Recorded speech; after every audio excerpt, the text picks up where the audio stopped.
What is up, guys? Standard this side. So in this video, I'm going to show you how to edit and reset the parents in Xero. So let's get started. So first, you need to head over to the Xero's website and then log in with your Xero account. And after that, you need to head over to the payroll section, and after clicking on payroll, you will see the option of pay employees.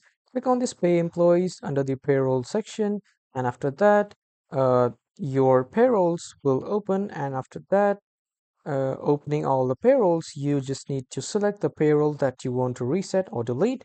And after selecting, you will see the parent options on the right side at the bottom. Click on that and then click on revert to draft.